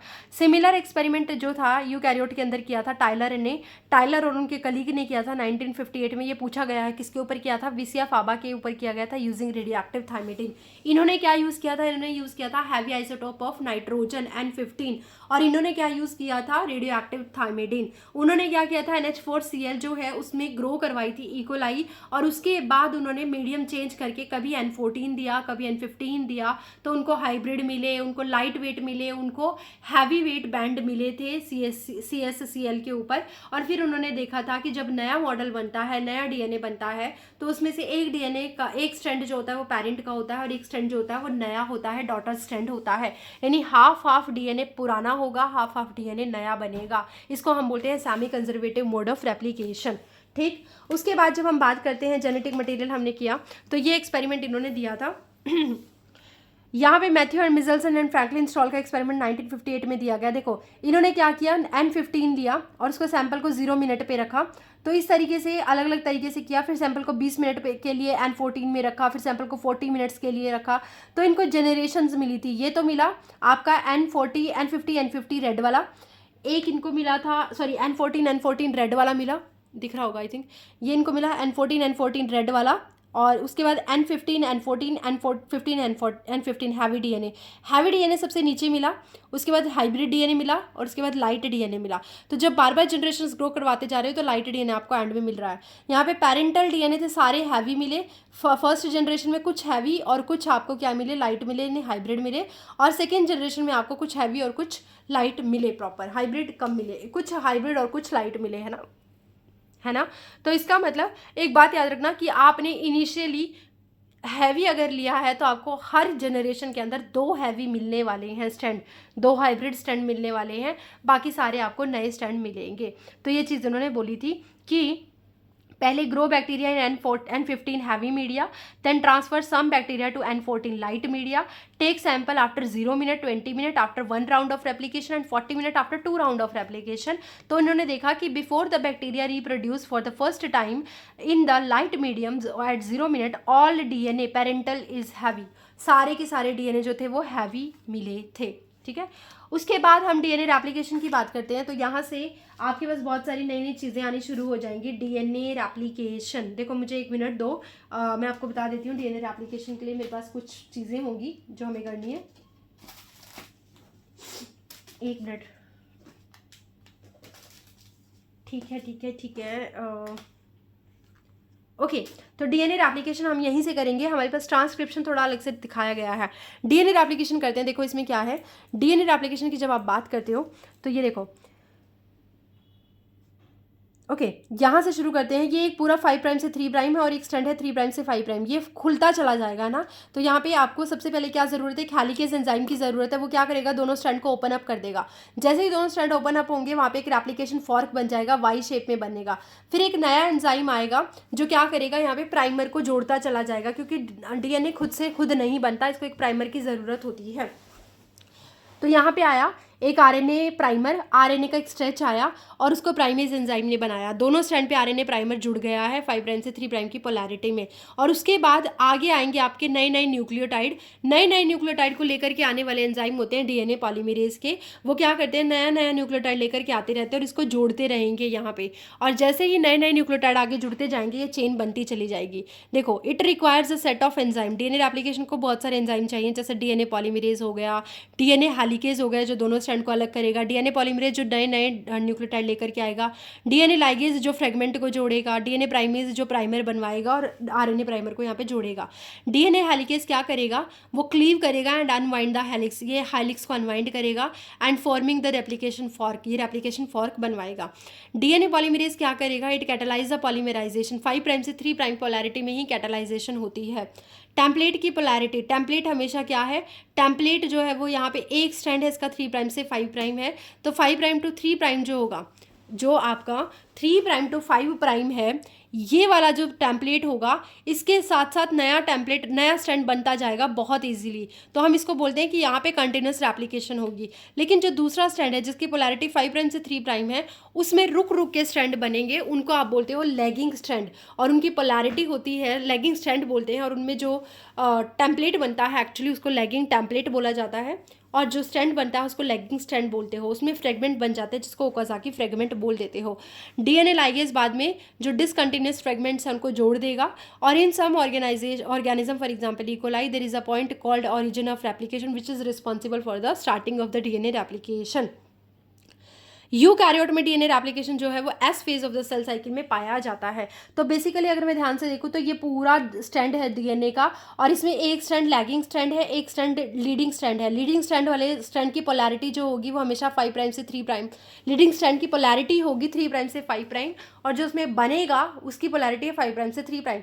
उल्टा जो आपके पास लेगिंग स्ट्रैंड की टेम्पलेट होगा उसकी पोलैरिटी होगी 5 प्राइम से 3 प्राइम, और जो उसमें बनेगा वो 5 प्राइम से 3 प्राइम की डायरेक्शन में ही बनेगा, बट वो रुक रुक के बनेगा, ओकाज़ाकी फ्रेगमेंट वहाँ पे बनने वाले हैं। तो ये चीज़ समझने वाली थी यहाँ पे डीएनए रेप्लिकेशन कैसे होता है। अब हम बात करते हैं ट्रांसक्रिप्शन की। ट्रांसक्रिप्शन का मतलब होता है रेप्लिकेशन हो गई, डीएनए की कॉपी बनवा ली, अब आप डीएनए से आरएनए बनवाओ। तो इसमें copying genetic information from DNA to RNA, RNA को बनवाना ही क्या होता है, आपके पास ट्रांसक्रिप्शन होती है। Only a segment of DNA is copied, DNA का पूरा डीएनए कभी भी कॉपी नहीं होता, उसका कोई सेगमेंट ही कॉपी होता है आरएनए में। And to prevent the double standard RNA, हम सिर्फ एक ही स्ट्रैंड को क्या करवाते हैं, कॉपी करवाते हैं। Using both strands will code for different protein sequences, अगर आपने दोनों ही स्ट्रैंड यूज कर लिए तो आपके पास डबल स्टैंडर्ड आरएनए बन जाएगा which is non functional. Template strand वो होता है जो जिसकी पोलैरिटी 3 प्राइम से 5 प्राइम होती है, एक्ट एज अ टेम्पलेट, और इसके आगे नया आरएनए बनता है 5 प्राइम से 3 प्राइम में। कोडिंग स्ट्रैंड वो होता है जो अपोजिट होता है टेम्पलेट के, तो strand which does not code for anything that is coding strand, जिसकी पोलैरिटी 5 प्राइम से 3 प्राइम होती है। ट्रांसक्रिप्शन के लिए ये यूनिट होनी बहुत ज़्यादा ज़रूरी है। एक यूनिट 3 प्राइम से, इसको ट्रांसक्रिप्शनल यूनिट बोलते हैं, जिसमें 3 चीज़ें होती हैं। एक होती है प्रमोटर, एक होता है टर्मिनेटर, और बीच का होता है स्ट्रक्चरल जीन जिससे आपका आरएनए बनना है। जिसमें पोलैरिटी 3 प्राइम से 5 प्राइम है वो टेम्पलेट स्ट्रैंड है, जिसकी पोलैरिटी 5 प्राइम से 3 प्राइम है वो कोडिंग स्ट्रैंड है, ठीक। और बीच में स्ट्रक्चरल जीन है जो एमआरएनए बनाएगा। एमआरएनए जो बनेगा वो एक्जैक्टली इक्वल होगा कोडिंग स्ट्रैंड के, इसलिए इसको कोडिंग या सेंस स्ट्रैंड बोला जाता है, उसको एंटी सेंस स्ट्रैंड हम बोल देते हैं। उसके अलावा प्रमोटर का और टर्मिनेटर का जो रेफरेंस होता है वो कोडिंग स्ट्रैंड के रिस्पेक्ट में देखा जाता है। कोडिंग स्ट्रैंड के अपस्ट्रीम में प्रमोटर होता है, कोडिंग स्ट्रैंड के डाउन स्ट्रीम में टर्मिनेटर होता है। यही चीज़ें यहाँ पे लिखी गई हैं। DNA sequence coding for tRNA, अच्छा डीएनए ये जो स्ट्रक्चरल जीन बनाएगा ये 3 तरीके के आरएनए बनाता है, टीआरएनए, आरआरएनए, एमआरएनए। तो यहाँ पे यही चीज़ DNA sequence coding for tRNA और rRNA is defined as a gene. Segment of DNA coding for polypeptide is called cistron. अगर कोई प्रोटीन के लिए DNA कोड कर रहा है तो हम उसको बोल देते हैं cistron. Structural gene in a transcription is monocistronic, that is in eukaryote and polycistronic in prokaryote. अगर ये स्ट्रक्चरल जीन एक से ज़्यादा आपके पास एंजाइम को कोड कर रहा है, एक ही सेगमेंट है जीन का और एक से ज़्यादा एंजाइम को कोड कर रहा है, तो वो पॉलीसिस्ट्रोनिक होता है और वो प्रोकैरियोट में देखने को मिलता है। बट अगर ये स्ट्रक्चरल जीन सिर्फ एक ही एंजाइम को कोड कर रहा है तो उसको मोनोसिस्ट्रोनिक बोलते हैं, और वो एनिमल यानी ह्यूमन के अंदर आपको देखने को मिलता है, या जो यूकैरियोट होते हैं उनके अंदर देखने को मिलता है।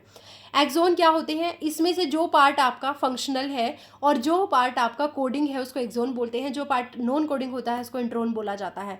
Coding sequences occurring in the mature RNA, mature RNA के अंदर जो कोडिंग सीक्वेंसेस होंगे उनको एक्सोन बोलोगे, और नॉन कोडिंग को आप इंट्रोन बोलते हो। इंट्रोन काम के नहीं होते इसलिए उनको हटा दिया जाता है बाय स्प्लाइसिंग और बाद में एक्सोन को आपस में जोड़ दिया जाता है। Exons are interrupted by introns which do not appear in the mature RNA and joining exons removing intron is called as splicing। Splicing के थ्रू आप क्या करते हो, एक्सोन को जोड़ लेते हो और इंट्रॉन को हटा देते हो। ठीक, उसके बाद जब हम बात करते हैं आरएनए की, तो आरएनए में देखो क्या क्या है।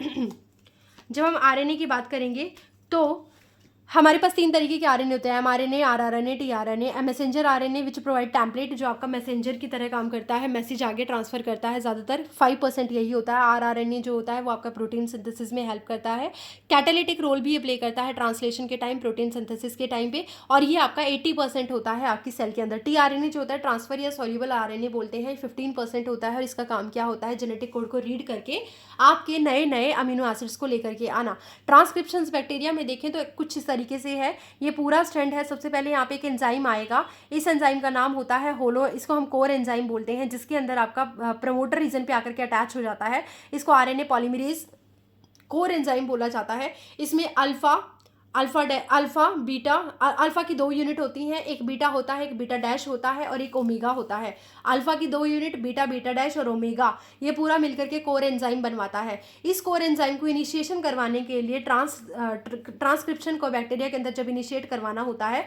तो ये आरएनए पॉलीमरेज आपका प्रोमोटर पे आकर के बैठ जाता है। ये आरएनए पॉलीमरेज क्या करेगा, इस साइट पर आकर के बैठ जाएगा, और साथ में एक अनदर फैक्टर आ जाएगा जिसको आप बोलते हो सिग्मा फैक्टर, जिसको आप इनिशिएटर भी बोल देते हो, और वो क्या करेगा, ये बना देगा होलो एंजाइम।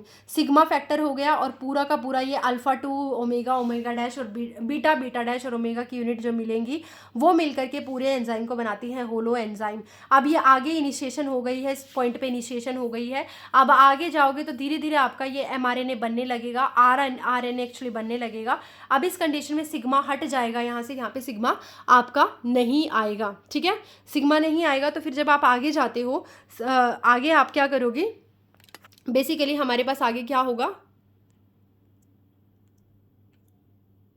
ओके तो जब हम आगे की बात करते हैं तो सिग्मा हट जाता है, यहाँ से आरएनए बाहर आ जाता है, और ऐसी कंडीशन में आपके पास टर्मिनेटर, फाइनली आप नेक्स्ट ये इलोंगेशन स्टेप होता है जिसमें सिग्मा हट जाएगा, आरएनए आपका बनता चला जाएगा, और लास्ट में टर्मिनेशन आएगा। टर्मिनेशन के लिए आपको रो फैक्टर चाहिए होता है जो टर्मिनेटर साइट पर आकर के जुड़ेगा, और यहाँ से आपका मेच्योर एमआरएनए जो इमेच्योर है एक्चुअली ये बाहर आ जाएगा। यूकैरियोट में तो आपको इसको मेच्योर कराना होता है तो पोस्ट ट्रांसक्रिप्शनल मॉडिफिकेशन चलती है, लेकिन आपके पास प्रोकैरियोट में ऐसा कुछ नहीं होता, क्योंकि प्रोकैरियोट में इंट्रॉन नहीं बनते, इसलिए वहाँ पे पोस्ट ट्रांसक्रिप्शनल मॉडिफिकेशन नहीं आती। तो 3 स्टेप है, पहला elongation, initiation, RNA polymerase bind to promoter, sigma factor help करता है, nucleoside triphosphates are used as substrate, तो वो आते रहते हैं और आपका आरएनए बनता रहता है। इलोंगेशन क्या है, हेलिक्स ओपन होता जाएगा एंड इलोंगेशन होती चली जाएगी। टर्मिनेशन क्या है, nascent RNA falls, nascent RNA जो बना है, इमेच्योर आरएनए जो बना है गिरेगा, और आरएनए पॉलीमरेज जो है उसके पास रो फैक्टर होगा जो टर्मिनेशन में हेल्प करवाएगा। ट्रांसक्रिप्शन जो है यूकैरियोट में वो थोड़ा सा अलग तरीके से दिखाया गया है, जैसे कि इसको मैं यहाँ पे बता सकती हूँ। तो जब आप यूकैरियोट में ट्रांसक्रिप्शन की बात करते हो तो यहाँ पे आपके पास देखो ये पूरा डीएनए था, डीएनए में ये प्रमोटर है, यहाँ पे आरएनए पॉलीमरेज बाइंड करता है, ये टर्मिनेटर है, ये एक्सोन है, ये एक्सोन है, ये एक्सोन है, बीच बीच में इंट्रॉन है जो नॉन कोडिंग होते हैं। ये डाउनस्ट्रीम है क्योंकि आपने इस स्ट्रैंड के रिस्पेक्ट में देखा है जो आपका 5 प्राइम से 3 प्राइम है, ये डाउन स्ट्रीम है कोडिंग सेंस के रिस्पेक्ट में, और ये अपस्ट्रीम है प्रमोटर। ठीक है, तो यहाँ पे इन्हेंसर हैं जो डिस्टल कंट्रोल एलिमेंट है, इनका काम आपको नहीं करना है। ये प्रॉक्सिमल कंट्रोल एलिमेंट है जो आपको नहीं पढ़ने, बट ये सारे प्रमोटर से पहले होते हैं। अब यहाँ पे आरएनए पॉलीमरेज आकर के बैठा, सिग्मा की हेल्प से उसने इलोंगेशन स्टार्ट कर दी, इनिशिएशन स्टार्ट कर दी, फिर वो इलोंगेट करेगा, आरएनए बनाएगा, और आरएनए बनने के बाद फाइनली आपका टर्मिनेटर पे आकर के रो आएगा और वो इसके साथ अटैच होगा और वो इसको हटा देगा। ठीक है, अब जो आरएनए बना, ये बना आपका 5 प्राइम से 3 प्राइम आरएनए बना, लेकिन इसको आपको क्या करके रखना है, it is a immature RNA, इसको आप प्राइमरी ट्रांसक्रिप्ट बोलते हो। इसको आपको स्टेबल करना है, स्टेबल करने के लिए आप इसमें थोड़े चेंज करोगे, इसको हम बोलते हैं पोस्ट ट्रांसक्रिप्शनल मॉडिफिकेशन। तो ऐसी कंडीशन में आप इसके पास आरएनए की प्रोसेसिंग कराते हो, कैप और टेल ऐड करोगे, इंट्रॉन्स इसके बीच में से हटा दोगे जिसको स्प्लाइसिंग बोलते हो, और एक्सोन को आपस में जोड़ दोगे। तो ये 3 काम आप करोगे। फाइनली 5 प्राइम एंड पे आप क्या जोड़ोगे, 7 मिथाइल ग्वानोसिन ट्राइफॉस्फेट की कैप जोड़ दोगे, जो कि ग्वानोसाइल ट्रांसफरेज एंजाइम के थ्रू करवाई जाती है। फिर आपका इंट्रॉन हटा दिया जाएगा स्प्लाइसियोसोम बना करके, स्प्लाइसिंग की हेल्प से इंट्रॉन हटवा दोगे, इसका साइज थोड़ा छोटा होगा। और फाइनली आपके पास यहाँ पे एक टेल भी लग जाएगी, जो कि पॉली ए टेल होती है। इंडिपेंडेंट मैनर में ये बनाई जाती है पॉली ए टेल। यहाँ पे 200 से 300 एडेनिन के रेजिड्यू अटैच करवा दिए जाते हैं 3 प्राइम पे, ताकि इसको टूटने से बचाया जा सके। तो फाइनली यहाँ से स्टार्ट कोडोन है, ये स्टॉप कोडोन है, ये लीडर बन गया है, ट्रेलर बन गया। तो फाइनली हमारे पास ये मैच्योर आरएनए होता है। हमारे पास मैच्योर आरएनए 3 डिफरेंट तरीके के एंजाइम के थ्रू बनाए जाते हैं यूकैरियोट में। आरएनए पॉलीमरेज 1 जो होता है वो ट्रांसक्राइब, ये पूछते हैं क्वेश्चन, आरएनए पॉलीमरेज 1 जो होता है ट्रांसक्राइब करता है आरएनए को। कौन कौन से को, 28S RNA, 18S RNA, 18S rRNA, 5.8S rRNA, ठीक है। आरएनए पॉलीमरेज 2 किसको करता है, मैसेंजर यानी एमआरएनए को बनवाता है और एचएनआरएनए को बनवाता है। आरएनए पॉलीमरेज 3 किसको बनवाता है, टीआरएनए को बनवाता है, 5S आरआरएनए को बनवाता है और एसएनआरएनए को बनवाता है। मेजर प्रोसेस क्या है, स्प्लाइसिंग होती है। इंट्रॉन्स को रिमूव कर दिया जाता है एंड एक्सोन्स को आपस में, इंट्रॉन्स जो थे ये वाले जो काम के नहीं होते, इनको रिमूव कर दो, ये हटा दो और आपस में एक्सोन को जोड़ दो इन अ डेफिनेट ऑर्डर। कैपिंग कराते हो यानी कि कैप बनवाते हो 5 प्राइम पे, मिथाइल ग्वानोसिन ट्राइफॉस्फेट आप इसमें ऐड करवाते हो। टेलिंग कराते हो, एडेनाइलेट रेजिड्यू यहाँ पे ऐड किए जाते हैं। स्प्लाइसियोसोम जो होता है एक लार्ज मॉलिक्यूलर कॉम्प्लेक्स होता है यूकैरियोटिक सेल के अंदर, assembled in the form of sRNA and protein complexes, and ये आपका किसमें रोल प्ले करता है, स्प्लाइसिंग के अंदर रोल प्ले करता है। ट्रांसलेशन की अगर मैं बात करूं तो ट्रांसलेशन को पहले हम थोड़ा सा यहाँ से समझने की कोशिश करेंगे। ट्रांसलेशन के लिए पहले आपको टीआरएनए की शेप के बारे में थोड़ा पता होना चाहिए, है ना। तो टीआरएनए की शेप देख लो एक बार। ट्रांसलेशन जब हम करेंगे तो ये टीआरएनए की शेप है, जिसमें टीआरएनए के पास एक लूप होती है, टी साई लूप, एक होती है यहाँ पे डी लूप दे रखी है, एक वेरिएबल लूप होती है और एक एंटीकोडोन लूप होती है। यहाँ पे एमआरएनए इसके साथ आता रहता है, यहाँ पे रीड करता है एमआरएनए को, 3 न्यूक्लियोटाइड को रीड करेगा और एज अ यूनिट 3 न्यूक्लियोटाइड को रीड करेगा एमआरएनए पे, और उसके साथ का एक अमीनो एसिड यहाँ पर लेकर के आ जाएगा। कौन से एंड पे, 3 प्राइम एंड पे ये एक अमीनो एसिड को उठा करके ले आएगा। ये इसकी 5 प्राइम एंड है, ये इसकी 3 प्राइम एंड है। ये अमीनो एसिड की अटैचमेंट की साइट होती है।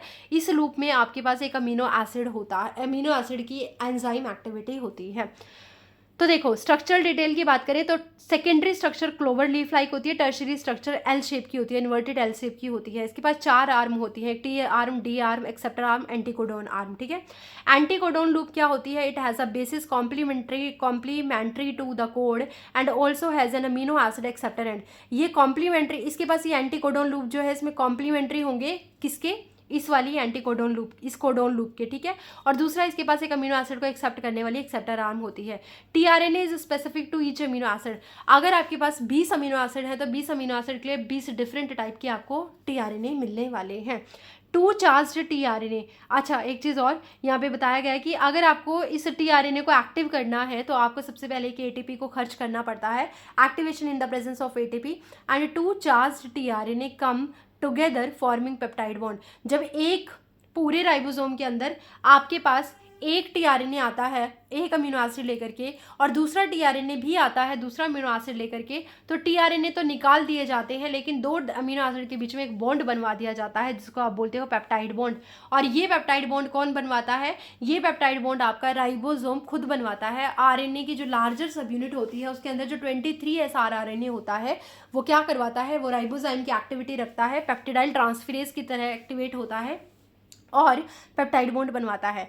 तो हमारे पास आरआरएनए की 2 यूनिट होती हैं, राइबोसोम की cellular factory of protein synthesis इसको बोला जाता है, और आरआरएनए, ये टीआरएनए था वो आरआरएनए है राइबोसोमल आरएनए, उसकी 2 यूनिट होती हैं। अगर आप प्रोकैरियोट ले रहे हो तो उसमें एक स्मॉलर यूनिट 16S आरआरएनए होगी और एक लार्जर यूनिट होगी जिसमें 23S आरआरएनए होगा और 5S आरआरएनए होगा, ठीक है। बट यूकैरियोट की बात करें तो उसकी स्मॉलर यूनिट जो होती है वो 18S आरआरएनए की होती है और उसकी लार्जर सब यूनिट जो होती है उसमें 3 आरआरएनए होते हैं, 28S आरआरएनए, उसके अलावा 5.8S आरआरएनए और इसके अलावा 5S आरआरएनए, जो कि मैंने बताए भी थे कि तीनों ही अलग अलग पॉलीमरेज से बनाए जाते हैं। ये थोड़ी देर पहले हमने डिस्कस किया था अभी। उसके बाद ये सारे के सारे जो है उसमें से प्रोकैरियोट में अगर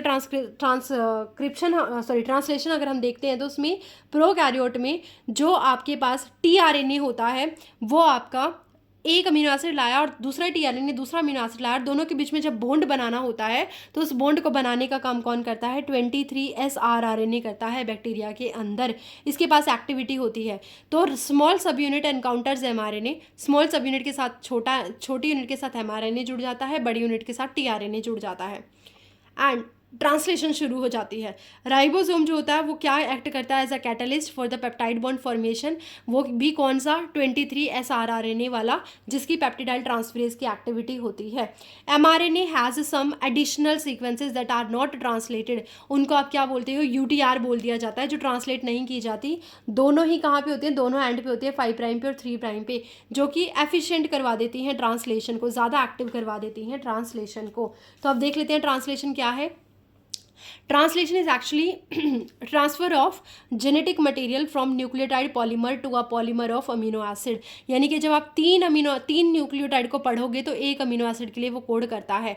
4 बेसिस के लिए 20 अमीनो एसिड बनते हैं। यानी अगर आप ATCG ले रहे हो, उनका कॉम्बिनेशन बना रहे हो, तब जाकर के 20 अमीनो एसिड्स आपको मिलेंगे। जॉर्ज गैमो जो थे, इन्होंने सजेस्ट किया था कि code should be made up of 3 nucleotide which will generate 4, यानी कि 64 कोडोन ही जनरेट कर पाएगा। अगर एक न्यूक्लियोटाइड एक अमीनो एसिड को रिप्रेजेंट करता तो सिर्फ 4 अमीनो एसिड बनते। अगर 2 न्यूक्लियोटाइड मिलकर के आते तो वो सिर्फ 16 अमीनो एसिड को रिप्रेजेंट करते, बट हमारे पास टोटल 20 अमीनो एसिड थे, तो इसीलिए ट्रिपलेट कोडोन रखा गया। Codon is triplet, 61 for amino acids and 3 codons do not code for anything for any amino acid. These are considered as a stop codon, for example UAA, UAG, UGA। ठीक है। Code is degenerate universal. Code जो होते हैं वो एक code एक amino acid के लिए ही कोड करता है, यानी कि एक ट्रिपलेट एक अमीनो एसिड के लिए कोड करता है, बट एक amino acid can be coded by different codon, तो इसीलिए हम बोलते हैं यूनिवर्सल भी होता है। AUG जो होता है वो मिथ्योनिन के लिए कोड करता है और इसी को आप इनिशिएटर कोडोन भी बोलते हो। हर एक प्रोटीन के अंदर पहला कोडोन जो होता है वो AUG ही होता है। टर्मिनेटर कोडोन आपको याद रखने हैं, UAA, UAG, UGA, ये पूछे जाते हैं, UAA, UAG और UGA। ठीक है। उसके बाद हमारे पास आता है ह्यूमन जीनोम प्रोजेक्ट। तो जब हम ह्यूमन जीनोम एक और आता है हमारे पास actually lac operon, which is very important, again बहुत इंपॉर्टेंट है। तो देखो, लैक ऑपेरॉन मॉडल जो है ये नेगेटिव रेगुलेशन शो करता है। It is given bye Francis Jacob and Jacob Monod. उन्होंने लैक ऑपेरॉन के बारे में बताया कि इसके पास रेगुलेटरी जीन आई होता है और एक स्ट्रक्चरल जीन होते हैं ZYA। तो बेसिकली हमारे पास एक यूनिट है जिसमें एक प्रमोटर है, एक ऑपरेटर है, एक लैक्जी जीन है, एक लैक-वाई जीन है और एक लैक-ए जीन है। तो 3 जीन मैंने बताए, प्रमोटर, ऑपरेटर, लैक्जी जीन, लैक-वाई, लैक-ए। यहाँ पे RNA पॉलीमरेज अगर बाइंड करेगा और वो RNA पॉलीमरेज को ऑपरेटर के ऊपर बाइंड करना होता है ताकि ये आगे जाकर के चीज़ें बना सके। अब होगा क्या? देखो, आपके पास मान लीजिए लैक्टोज नहीं है। मान लीजिए इकोलाई को आपने ग्रो करवाया एक मीडियम के अंदर और उसमें सिर्फ ग्लूकोज है और लैक्टोज है। ठीक है। इकोलाई पहले क्या खाएगी? ग्लूकोज खाएगी। अगर वो ग्लूकोज खाएगी तो उसको लैक्टोज को तोड़ने की ज़रूरत नहीं है, लैक्टोज से तोड़ के ग्लूकोज लेने की ज़रूरत नहीं है, क्योंकि उसके पास ऑलरेडी क्या है? ग्लूकोज है। तो ऐसी कंडीशन में आपको इस पूरे के पूरे ऑपेरॉन को चलाने की ज़रूरत नहीं होती, क्योंकि ये ऑपेरॉन लैक्टोज को तोड़ने के लिए बनाया गया होता है। तो ऐसी कंडीशन में आपके पास जो क्या कहते हैं उसको, पॉलीमरेज होगा, RNA पॉलीमरेज, तो वो आकर के कहाँ बैठना चाहता था? ऑपरेटर के ऊपर। लेकिन अब आपके एक जीन होता है, आई जीन, एक रेगुलेटरी जीन होता है, उस जीन ने एक प्रोटीन बना दी, रिप्रेसर प्रोटीन। वो रिप्रेसर प्रोटीन क्या करेगी? इन द एब्सेंस ऑफ लैक्टोज, अगर लैक्टोज नहीं है तो उस कंडीशन में वो ऑपरेटर के साथ जाकर के बाइंड कर देगी और पूरे फंक्शन को रोक देगी, आगे कोई भी चीज़ नहीं बनेगी। तो in the absence of lactose the lac repressor binds the operator, यानी कि जो यहाँ से लैक रेप्रेसर प्रोटीन बनी होगी, जो आई जीन ने बनवाई है, वो क्या करेगी? मैंने कहा भी है कि रेगुलेटरी जीन आई जीन जो होता है, यहाँ पे आपका रिप्रेसर प्रोटीन बनती है, इनहिबिटर प्रोटीन बनती है, और वो फाइनली ऑपरेटर के साथ बाइंड करेगी और आगे सारा कुछ रोक देगी। ठीक है। एंड ट्रांसक्रिप्शन नहीं होगी और ट्रांसक्रिप्शन ब्लॉक हो जाएगी। आप अपने लैक्टोज को नहीं तोड़ सकते। But what about the next concept? अगर आपके पास ग्लूकोज खत्म हो गया, लैक्टोज ही बचा है मीडिया में, तो इकोलाई को जिंदा रहने के लिए लैक्टोज को तोड़ना पड़ेगा। ऐसी कंडीशन में थोड़ा सा लैक्टोज जो होता है वो लीकी चैनल के थ्रू बाहर आता रहता है, और प्रमोटर से आपकी जो आई जीन है उसने जब रिप्रेसर प्रोटीन बनाई तो उसके साथ लैक्टोज या एलोलैक्टोज एज अ इंड्यूसर आकर के बाइंड कर जाते हैं, और ऐसी कंडीशन में वो आपके ऑपरेटर से अटैच नहीं हो पाती और बाकी इनका ट्रांसक्रिप्शन शुरू हो जाता है। तो लैक्जी जीन से आपका क्या बनता है? It codes for beta galactosidase enzyme. उसके अलावा आपके पास जो लैक-वाई जीन होता है वो किसके लिए कोड करता है? परमिएज के लिए कोड करता है, जो परमिएबिलिटी सेल की बढ़ा देता है, और जो लैक अल्फा जीन होता है वो किसके लिए कोड करता है, ट्रांस एसिटाइलेज के लिए कोड करता है, जो कि बीटा गैलेक्टोसाइडेज की हेल्प करता है। बीटा गैलेक्टोसाइडेज एक ऐसा एंजाइम है जो लैक्टोज को तोड़ देता है ग्लूकोज और गैलेक्टोज में, और ग्लूकोज को इकोलाई यूज़ कर लेती है। तो बेसिकली हमें ये देखना है कि जब तक लैक्टोज नहीं था तब तक रिप्रेसर प्रोटीन ऑपरेटर के साथ बाइंड रहती है और बाकी चीज़ें नहीं होने देती, बट जैसे ही आपकी ग्लूकोज खत्म हुआ और लैक्टोज को टूटना है तो लैक्टोज इंड्यूसर की तरह काम करेगा, एलोलैक्टोज भी इंड्यूसर की तरह काम करेगा, और वो जाकर के ऑपरेटर पे बाइंड हो जाए, तब रिप्रेसर के साथ बाइंड हो जाएगा। रिप्रेसर ऑपरेटर के साथ बाइंड नहीं हो पाएगी, लेक्सी जीन बनाएगा बीटा गैलेक्टोसाइडेज, ये कोड करेगा वाई वाला परमिएज, और ये कोड करेगा ट्रांस एसिटाइलेज। ऐसी कंडीशन में आपके पास तीनों का अलग अलग काम होगा, और तीनों में से लैक्टोज टूटेगा और ग्लूकोज और गैलेक्टोज में, जिसको इकोलाई खा लेगी, बाद में यूज़ कर लेगी। ठीक, तो यहाँ पे यही चीज़ है। देखो, एंजाइम बीटा गैलेक्टोसाइडेज जो बना है synthesised by E coli is used to catalyse hydrolysis of disaccharide lactose. ठीक है, लैक्टोज टू ग्लूकोज और गैलेक्टोज में इसको तोड़ देती है। Lack of lactose means no production of beta galactosidase, so environmental factor also influence gene expression. अगर lactose नहीं होगा तो ऐसी कंडीशन में आपका जीन काम नहीं करेगा, तो हम बोल सकते हैं कि एनवायरनमेंट की कंडीशन जीन को अफेक्ट करती हैं। लैक्टोज क्या है, यहाँ पे इंड्यूसर है। एलोलैक्टोज भी यहाँ पे इंड्यूसर की तरह बिहेव करता है, ये बात भी आप याद रख सकते हो। Lactose is transported in cell via permease. Permease permeability को बढ़ाता है सेल की, तो लैक्टोज उसके थ्रू अंदर जाता रहता है। Repressor of operon is synthesised by I gene. I gene क्या करती है, रिप्रेसर को बनाती है जो ऑपरेटर के साथ बाइंड होती है और बाकी की सारी चीज़ों को रोक देती है। Binds the operator region preventing RNA polymerase from transcribing operon. ठीक है, लेकिन in presence of inducer repressor जो रिप्रेसर प्रोटीन बनती है उसको इनएक्टिवेट कर दिया जाता है, ट्रांसक्रिप्शन हो जाती है। तो यहाँ पे यही चीज़ दिखाई गई है कि CAMP और CAP जो है वो पहले क्या करेंगे, कॉम्प्लेक्स करेंगे, स्टिमुलेट करेंगे किसको, आरएनए पॉलीमरेज की एक्टिविटी को, और इस वजह से आरएनए की सिंथेसिस और ज़्यादा बढ़ जाएगी। However in the presence of CAMP cap complex RNA synthesis is blocked when repressor is bound to the operator. बस रिप्रेसर का ध्यान रखना है कि वो ऑपरेटर से बाउंड नहीं करनी चाहिए, अगर वो बाइंड कर गई तो आगे की सारी चीज़ें रुक जाएंगी, and that is considered as lac operon model. इसमें क्वेश्चन पूछते हैं कि जीन किसके लिए कोड करते हैं, उनका काम क्या क्या होता है। रिप्रेसर प्रोटीन होती है तो क्या होगा, रिप्रेसर प्रोटीन नहीं होगी तो क्या होगा। ठीक है, अब हम बात करने जा रहे हैं लास्ट में ह्यूमन जीनोम प्रोजेक्ट की, which is again very important. तो 1990 में 2003 के अंदर ये प्रोजेक्ट रखा गया था। 13 ईयर मेगा प्रोजेक्ट था। US डिपार्टमेंट ऑफ एनर्जी इसके अंदर इंक्लूड थी, और नेशनल इंस्टीट्यूट ऑफ NIH भी इसके अंदर इंक्लूड किया गया था। मेजर कॉन्ट्रीब्यूटर्स थे जापान, फ्रांस, जर्मनी और चाइना। इसमें क्या था, इनकी क्या ज़रूरत थी, हमें क्यों सीक्वेंस करना था ह्यूमन के जीनोम को। ह्यूमन जीनोम मतलब 23 पेयर को हमें क्या करना था, सीक्वेंस करना था।